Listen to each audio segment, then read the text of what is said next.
Hola, bienvenido. Ya en este nuevo capítulo vamos a ver lo que son las variables y los tipos de datos que existen en TypeScript.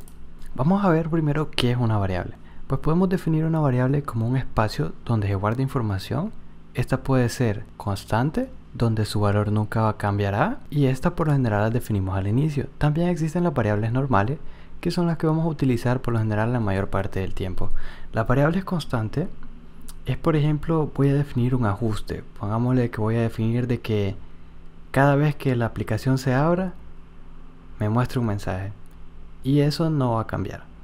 Entonces yo coloco ese ajuste en una variable constante. También podría definir una variable constante como, por ejemplo, una cadena de conexión que se conecte a una base de datos, porque sé que es algo que no va a cambiar. Ahora, las variables como su nombre lo dice, las normales, es cuando, por ejemplo, tenemos un nombre y este nombre puede cambiar de Juan a Pedro a Carmen y así sucesivamente. Una variable es un espacio en la memoria. Imaginémonos de que toditos estos pues son los espacios. Tal vez aquí hay un nombre, aquí hay una edad, aquí hay un apellido o así sucesivamente. Entonces una variable ocupa un espacio en una memoria. Ahora también existen los tipos de datos, como por ejemplo están los tipos de datos números, y esto lo manejamos cuando nosotros vamos a realizar o vamos a declarar una variable que es de tipo número. Como lo voy a explicar así, por ejemplo, tenemos una variable que va a almacenar la edad de cierta persona. Entonces a esa nosotros le decimos que es de tipo número. Están las que son string, que estos son textos o cadenas de texto, como por ejemplo la palabra hola. Es aquí cuando nosotros definimos, por ejemplo, nombre, y dentro de ella nosotros colocamos el nombre, por ejemplo, Juan. Están las variables de tipo booleano, que esta puede ser verdadero y falso, como por ejemplo, definimos de que va a imprimir algo sí o no.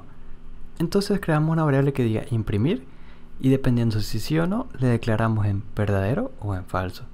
Están los enumerables, que los enumerables es una forma de, en una sola variable, tener varios tipos. Como por ejemplo, tenemos un estado.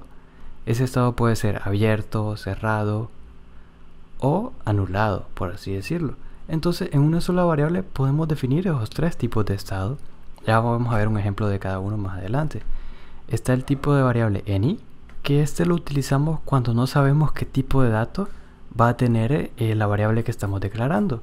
Entonces, por ejemplo, yo no sé qué tipo de datos es el que estoy declarando ahorita, sino de que creo una variable que se llame, por ejemplo, canción. Yo no sé si esta canción va a ser un texto o va a ser un número, así sucesivamente. Entonces nosotros la podríamos declarar como any. Tenemos también los objetos, que un objeto podría ser cualquier cosa que estemos representando. Por ejemplo, tenemos a un alumno. Un alumno tiene su nombre, su apellido, su edad. Todo eso lo podemos meter dentro de un objeto. Ya más adelante vamos a ver cómo funciona. Las interfaces, que una interfaz vendría siendo, ahora también tenemos las interfaces.